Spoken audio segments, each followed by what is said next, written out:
before the storm. In the bikes, the riders have 20 minutes to load their road books and go through their final preparations, be they physical or mental, before embarking on another long day in the wilderness.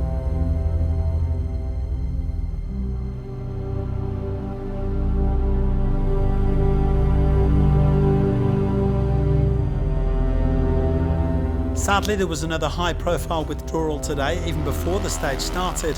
Sam Sunderland pulled out because he's still suffering the ill effects of a recent crash, notably with blurred vision. It's been a tough year for the reigning world champion. He hasn't finished a rally in 2023.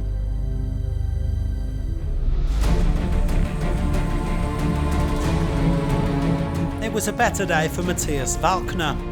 The Austrian said that his head couldn't keep up with his bike in yesterday's grueling opener, but he felt much more comfortable today and enjoyed these impressive landscapes. He spent the entire day alone and finished up in 5th place on the stage. He now sits 4th overall. Luciano Benavides said it wasn't easy to find a good flow in this stage, with long notes in the road book and a succession of dunes, riverbeds and stony tracks. The Argentine finished in 4th place, but he lost a couple of minutes to his main championship rival, Toby Price. He knows that in order to secure the title, he has to keep plugging away every day. I think this will be the key for the race, to be consistent every day, and so far I think I've been doing a good job, and yeah, feeling ready for tomorrow.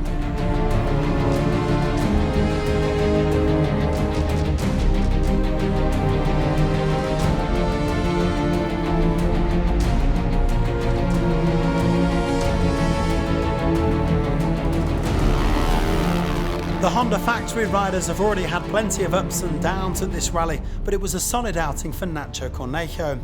The Chilean's a little off the pace in the W2RC standings, but he had some fun today, really putting the hammer down after refueling. 3rd place keeps him 7th overall.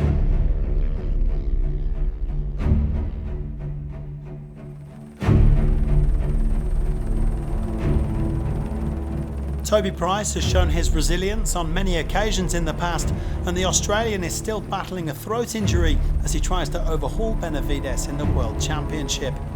But a man who once won the Dakar with a broken wrist knows a thing or two about gritting his teeth. Price has vowed to fight until the end. 2nd place today, 2nd overall.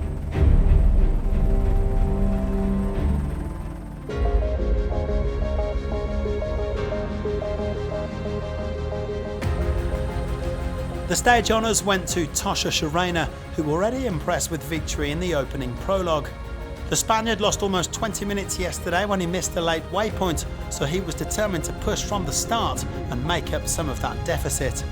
Mission accomplished in that respect. He is now 12 minutes back in 8th place overall. Today I'm super happy, another hard day at the office. I tried to do my best from the beginning to the end to recover the minutes that we lost yesterday, but yeah, we did it. Ross Branch lost a bit of time opening, but he keeps his lead by just over a minute from Price. Pablo Quintanilla is 3rd at 2 minutes 21.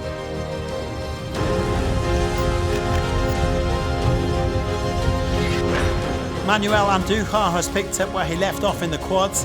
After winning in his native Argentina, the former Dakar champion has claimed the first 2 stage victories here.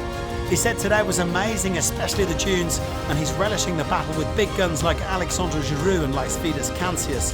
He leads by over 25 minutes.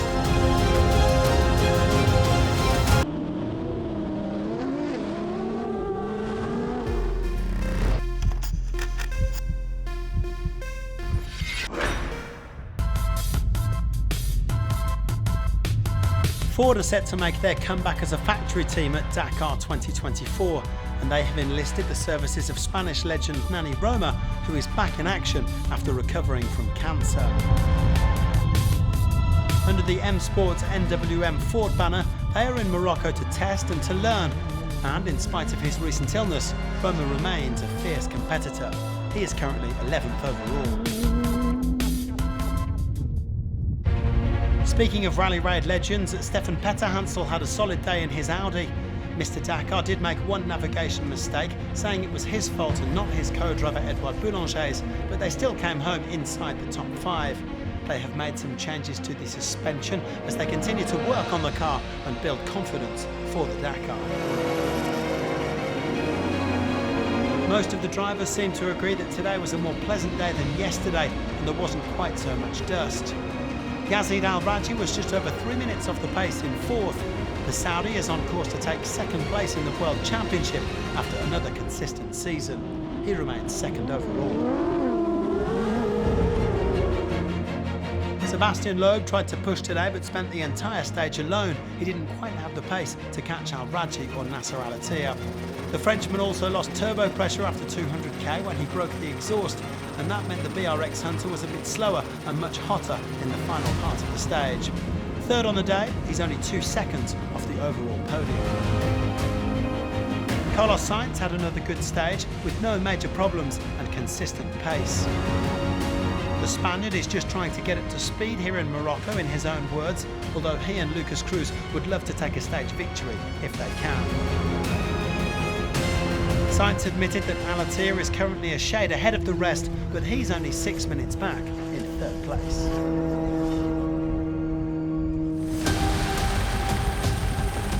Al-Attiyah extended his overall lead by taking a 2nd consecutive stage victory. The Qatari had some trouble in the stones early on, and then he had some brake issues over the last 130 kilometres. But he and co-driver Mathieu Baumel pushed hard elsewhere, and they put over 2 minutes into 2nd place Sainz. Al-Attiyah now leads by 5.5 minutes in the overall standings. We stay all time alone, but we have a good speed. We said, okay, we need to push a little bit, to see where we are. When we finish, we are waiting, for the other driver, and we win the stage. Al-Attiyah has a bit of a gap, but the battle for the podium's hotting up nicely. Petter Hansel is over 13 minutes back, just ahead of the defending champion, Gerland Shishiri.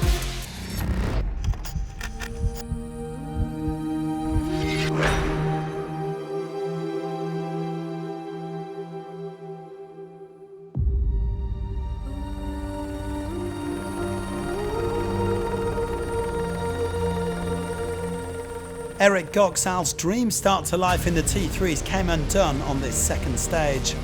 After back-to-back wins, the 18-year-old was stopped by a broken differential, and that was only the start of his woes.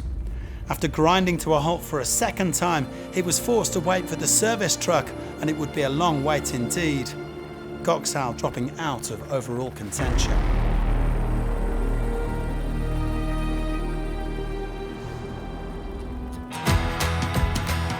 His father, Maroc, fared rather better on the stage, finishing in 4th place in spite of some power issues.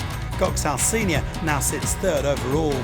But it was definitely a day to forget for the Energylandia Rallye team. Maroc's brother Michał also had to retire from the stage after breaking his engine. Car 316 is now flying the flag for Poland.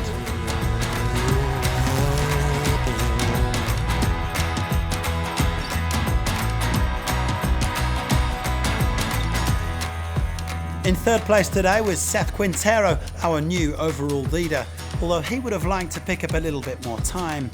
The American found himself opening after Goxal ran into trouble, and that meant that his rivals were able to follow his lines. He agreed that it's a real chess match at the moment, and there are no doubt plenty more twists and turns to come.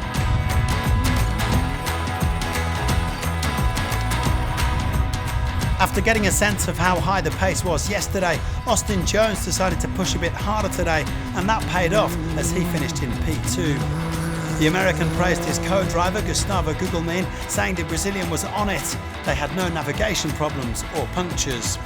AJ is 12 minutes back overall, but he's by no means out of the hunt. It's stressful for us, so yeah, it's a really close battle, between us 3 guys in the championship. So, we got 3 more days to figure it out who's going to win this thing. So we'll see. Indeed, we will. Well, the stage honours went to Mitch Guthrie, who said he really pushed today after getting the car dialed in yesterday. There was lots of rough terrain out there, and he was pretty tired by the end, but very happy with a strong performance in the Taurus T3 Max. Guthrie is now just 1 minute and 22 seconds off the lead. Everyone's pushing hard, especially Seth and AJ and myself, going for that overall win and the championship. There's a lot on the line, so we're all giving it our absolute best for sure. Quintero leads from Guthrie with Gox Alan Jones over 10 minutes back. Cristina Gutierrez rounds out the top 5.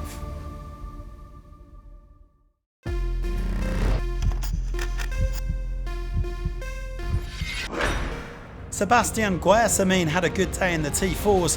It took him nearly 40 hours to get here from his native Ecuador, and he then had to retire yesterday after 3 punctures. Today though, much better. He attacked hard in the dunes to finish second. He's going to try to keep building confidence before his 10th Dakar. Sarah Price, on the other hand, is hoping to do her first Dakar in 2024, and she's in Morocco to show she means business. The American's doing her first rally at this level and took her first stage victory today after playing it smart. She praised her tyre supplier BF Goodrich after a puncture-free day. She now sits 3rd overall.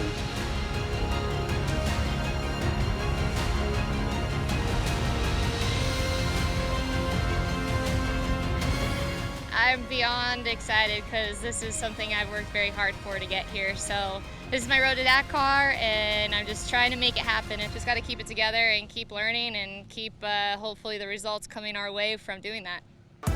Joao Ferreira is now the overall leader by only 5 minutes from Spain's Juan Manuel Maña.